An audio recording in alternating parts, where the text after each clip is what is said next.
gabi sa isang maliit na restaurant sa gilid ng kalsada. Mainit ang ilaw. Amoy mantika at bawang ang hangin. Sa loob ng kusina, abala ang isang chef. Pawisan siya, hingalin at walang tigil ang pagsasalita. "Bilisan na dyan, may order pa!" Sigaw niya habang nagkikisa. Pero bawat sigaw may kasamang ubo.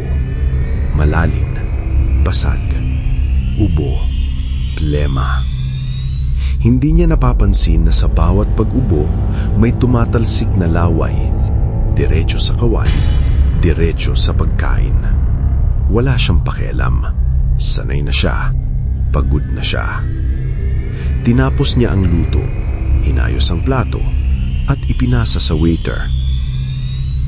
Isang pamilyang may 3 miyembro ang umupo sa gitnang mesa. Ama, ina, at isang batang lalaki.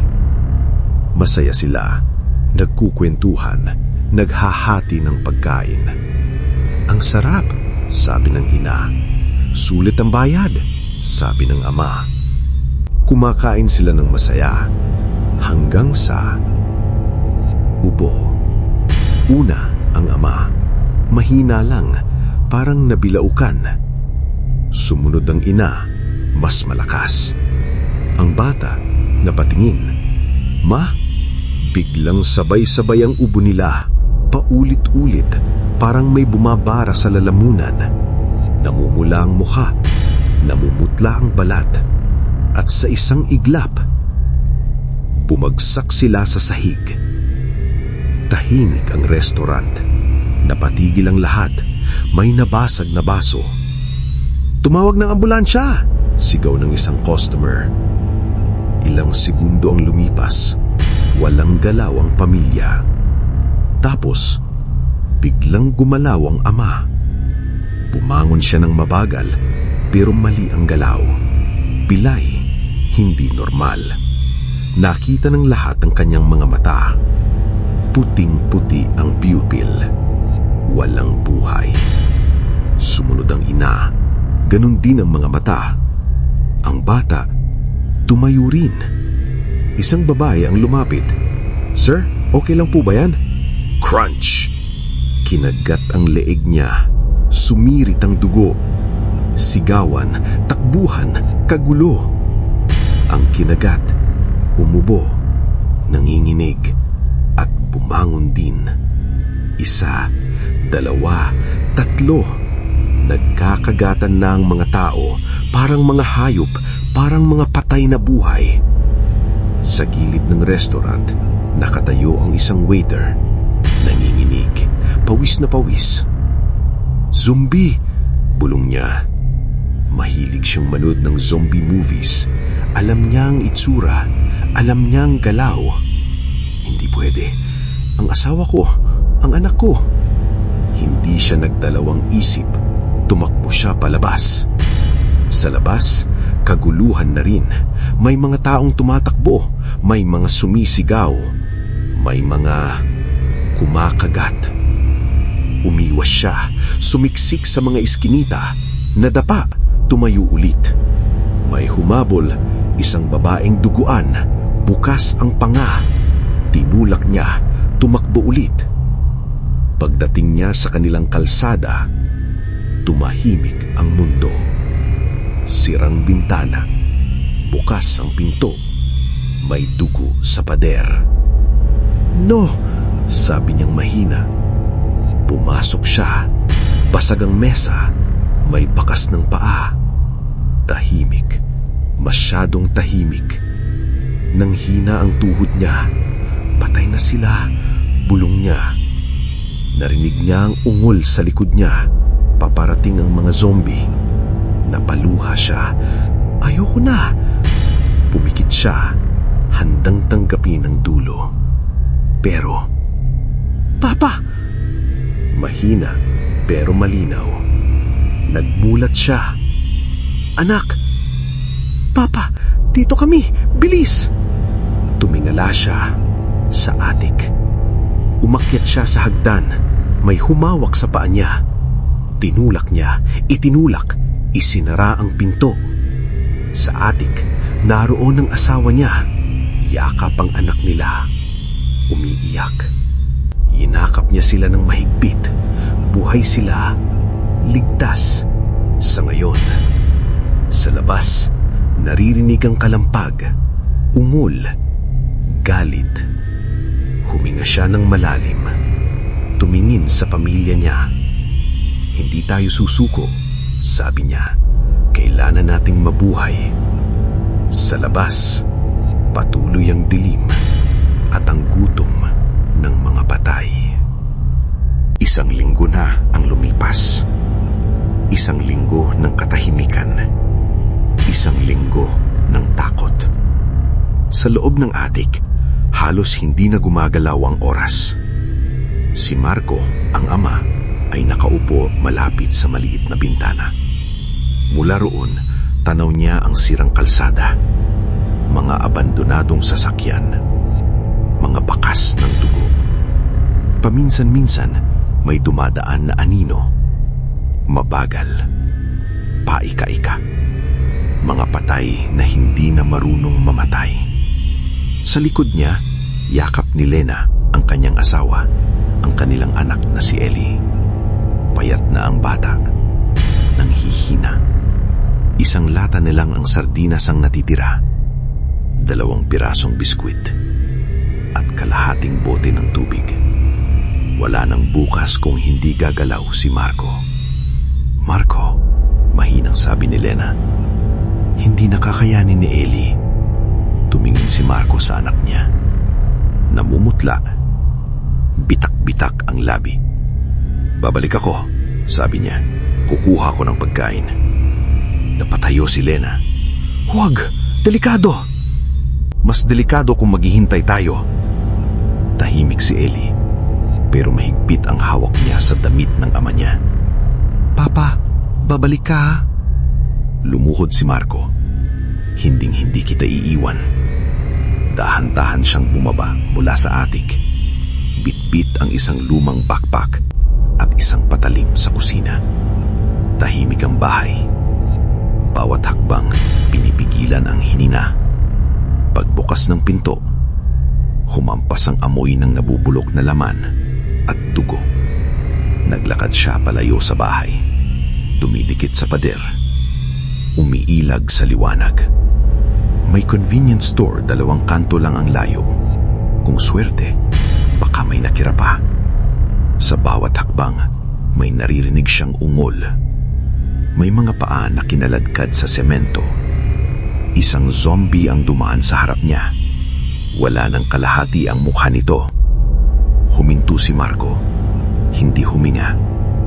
Lumampas ang nilalang. Di siya makapaniwala sa nangyari at di niya rin alam ang dahilan kung bakit siya nakaligtas. Pero di na niya ito ganong iniisip dahil mas mahalaga ang misyon niya. Nang makasiguradong wala na ang zombie, ay saka lang siya gumalaw ulit. Narating niya ang convenience store. Basag ang mga salamin. Bukas ang pinto. Madilim sa loob. Pumasok siya. Mabagal. Maingat. May mga bakanteng estante. May mga latang nakakalat sa sahig. Kinuha niya ang lahat ng mapapakinabangan. Delata, instant noodles, tubig. Nang biglang, may kumaluskos. May gumalaw sa likod ng counter. Itinaas niya ang patalim. Handang lumaban. Please, huwag.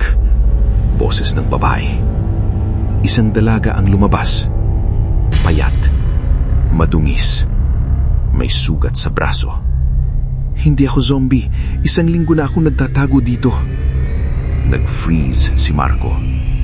Kung isasama niya ito, mas kaunti ang pagkain para sa pamilya niya. Kung iiwan niya, alam niya ang mangyayari. Anong pangalan mo?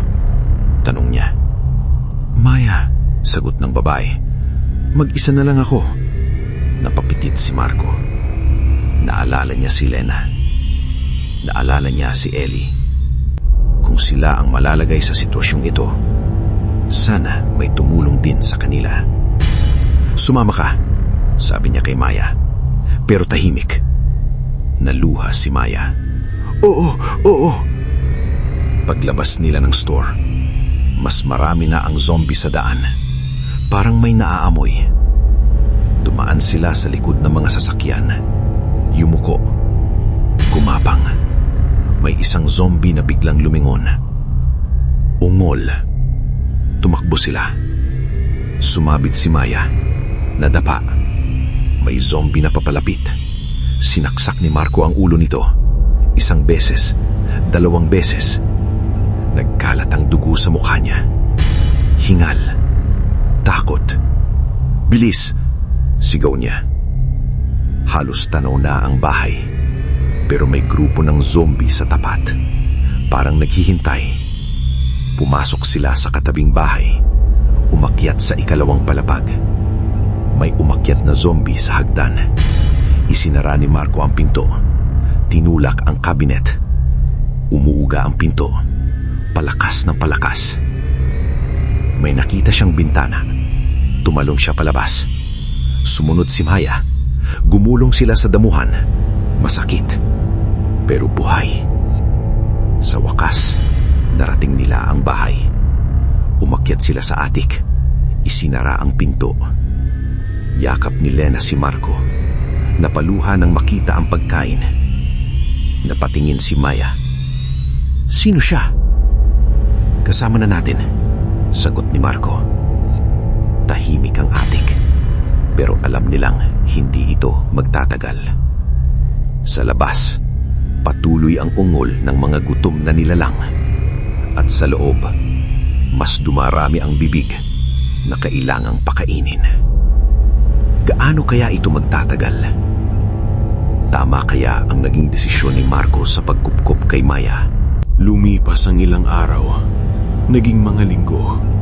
Buhay pa rin sina Marco, Lena, Ellie at Maya. Hindi dahil sa swerte, kundi dahil sa tiyaga at sa sobrang takot. Araw-araw sinusukat nila ang pagkain. 1 subok kada tao. Walang sayang, walang reklamo. Ang abandonadong convenience store ang nagsisilbi nilang pag-asa. Doon nila kinukuha ang kinakain sa pang-araw-araw. Mga dilata, instant noodles, at malinis na tubig. Pero alam nilang lahat ang totoo. Hindi ito magtatagal at mauubos din ang mga ito. Pinatibay nila ang kanilang base. Tinakpan ni Marco ang mga bintana ng kahoy. Ginamit niya ang kanilang mesa at mga kabinete bilang harang. Ang hagdan papuntang atik ay nilagyan nila ng lubid at lata. Kapag may umakyat, may tutunog. Gumawa rin sila ng mga armas.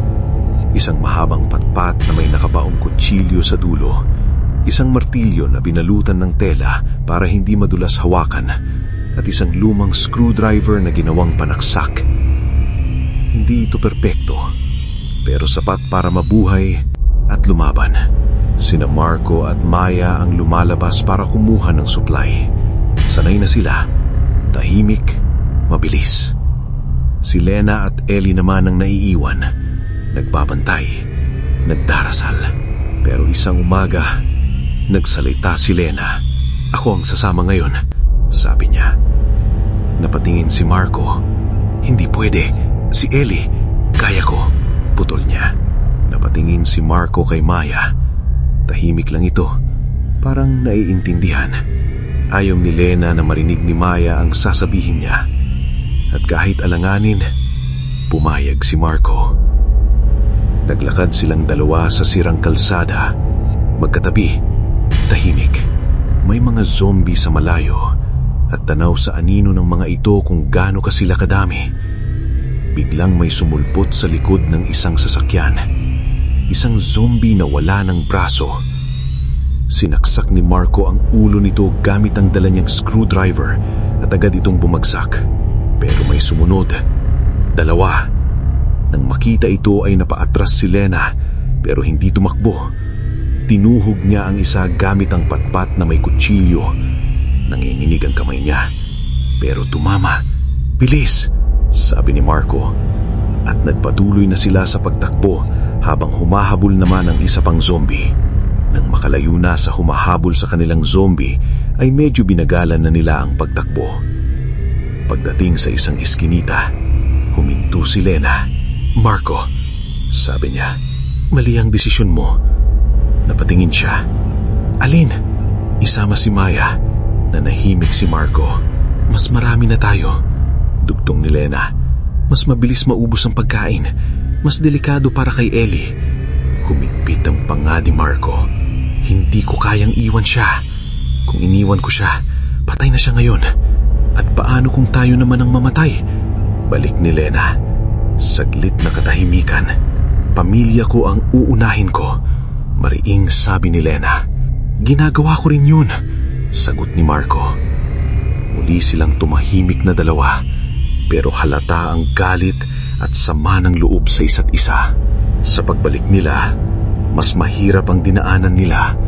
Mas marami ang zombie. Dahan-dahan silang naglakad para hindi mapansin ng mga ito, pero nakatapak naman si Lena ng sanga at naputol ito at gumawa ng ingay. Parang nagising at naalarma ang mga zombie. Tumingin ang mga ito sa kanila at sumigaw. Nagsimula itong magtakbuhan papunta sa kanila. Dali-dali silang tumakbo at pumasok sila sa isang sirang bahay. Sinara ang pinto nitong sira-sira. May sumipa sa labas. Isa, dalawa. Tinulak ni Marco ang aparado parang panharang, habang si Lena naman ang nakakasasaksak sa kanila sa pagitan ng sirang pinto. Makalipas ang ilang minuto, ay tumahimik na ulit. Halos hindi sila humihinga sa pagod at kaba, pero pinilit pa rin nilang kumilos. Pagdating sa base, ramdam sa dalawa ang panlalamig sa isa't isa. Tahimik si Marco, tahimik si Lena. Napansin ito ni Maya. Hindi siya nagtatanong, pero alam niya. Alam niyang siya ang dahilan. Kinagabihan, narinig ni Lena na umiiyak. Tahimik, pigil. Nakaupo si Maya sa sulok. Pinagmamasdan si Ellie na natutulog. Mahina siyang nagsalita sa sarili. "Pasensya na, pero kailangan ko ring mabuhay.